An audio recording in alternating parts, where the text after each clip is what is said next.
natin.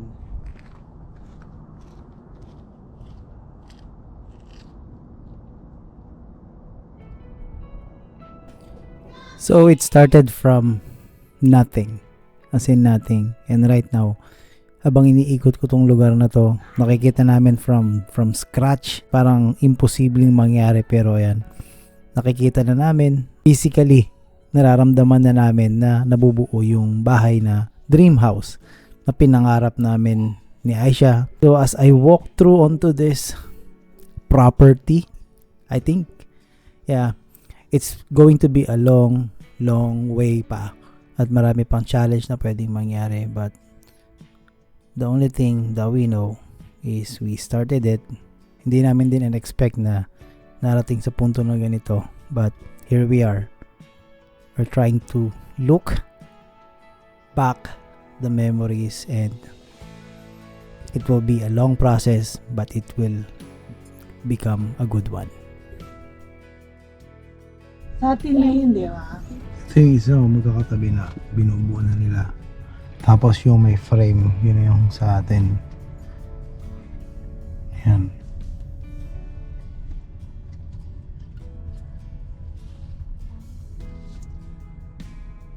Diyan. Ayoko lang muna mag-parking kasi nga baka may mga pakaw-pakaw pa eh. Diba? You know, look at that. Ano, padaanin mo natin sila? Mamaya ka na magbaon. Ano, tingin natin? Ano, tingin natin? Hey, baby Arta, look.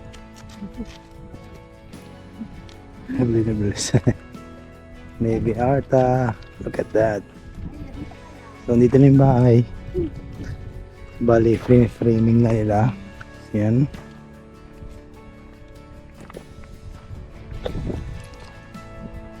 Oh, look, oh. Tingnan mo. Beb, may side na, oh. Saan mo gusto ilagay? Dito? Oo. Gusto mo ba rito? Diyan mo may framing na, oh. Look. Ito yung sinasabi ko, Beb, oh. Ito, oh. Ano to? Pintuan? Ay, hindi. Anong nila yan? Hindi yan pintuan. Ano yan? Oo. Iyan na to. Hindi yan, frame yan. Ipi-frame nila yan. Oh. Liga. Shh! Come here. Yung garahe, oh. Ayan, ay basement. Tapos, Ayan, yung basement. ito. Gana! Yung magiging ano mo na, oh. Pagpasok mo, kwarto. Salamin. Diba? Save yourself this photo. Saan may babaon? Ay, home. Saan? Dito na? Oo. Dito ko ibabaon.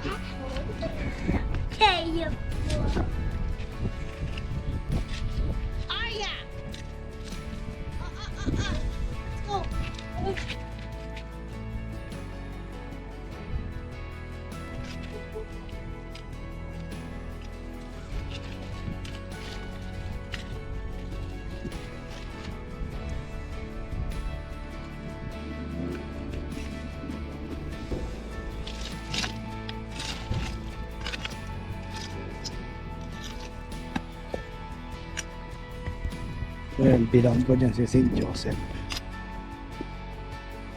Ayan.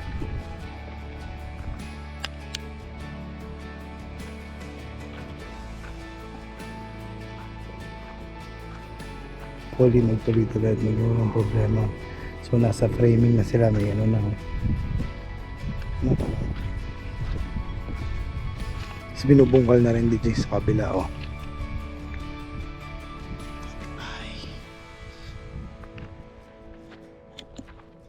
Hi guys. So ito, isang araw iba yung itsura niya, pero ngayon oh, ayan oh.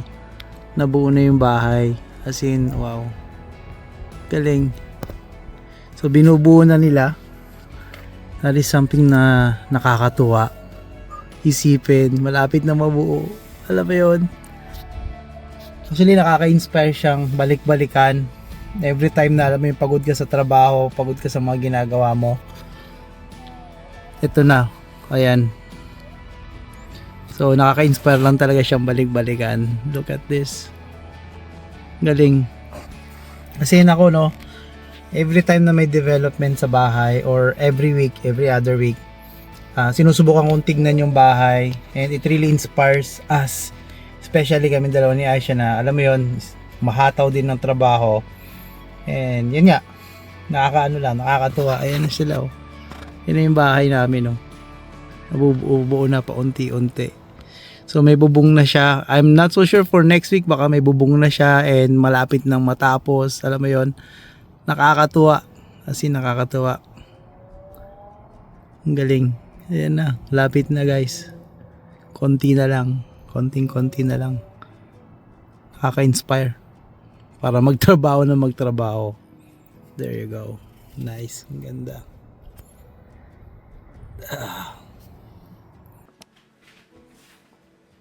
And we're back to the reality. So, yan. So, every time na pumupunta kami doon sa bahay, it really inspires us. Yung sinabi ko nga, di ba? And marami pa ang dapat na mangyari. And that is something that we are looking forward. Right now, 6 months from now, buo na yung bahay. And nakikita namin yung future house. But the thing is, nandito pa kami sa present. And yung present na to, kailangan mangyari is mabenta yung bahay.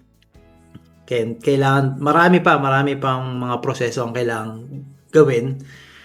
But, syempre, maraming sa inyo magsasabi, malaking bahay, malaking bills.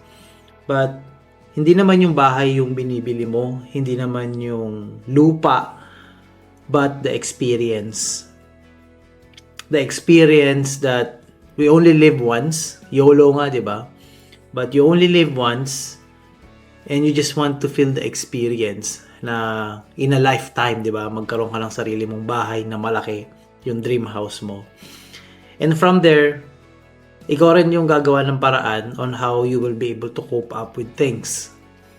And the time, and syempre, ang talagang ini-investan namin dito is to really have a good experience. Not a really good experience, but the feeling of the experience na magkaroon ng newly built house. Magkaroon yung mga bata ng sarili-sarili nilang kwarto. Magkaroon ng magandang garahe. Magkaroon ng magandang, alam mo yung community na pwedeng tirahan while the kids are growing up. It's going to be a long journey pa. And as I look back onto this video, sabi ko nga sa'yo, it's about the experience na pwede namin i-share sa inyo. Kung kami, nakayanan namin, marahil yung iba sa inyo makakayanan din. It's just na tamang diskarte lang din talaga yung kailangan, tamang mga tao na pakikisamahan. Kasi what we learn from the past, nung nagumpisa kami mag-apartment is that, una, yung word na sana bumili tayo ng bahay 5 years from now, and then present day, 5 years, yun pa rin yung sasabihin mo. So, yung tiwala, yung courage, yung ipon ng lakas ng loob, yun yung talagang dapat na gawin. Kasi right now, yung bahay ngayon is talagang tumataas sila. As in, darating yung panahon na baka hindi mo na mabili yung ganitong klaseng ng bahay or hindi mo na ma-experience yung ganitong klaseng experience kasi nga the cost of living is getting very expensive.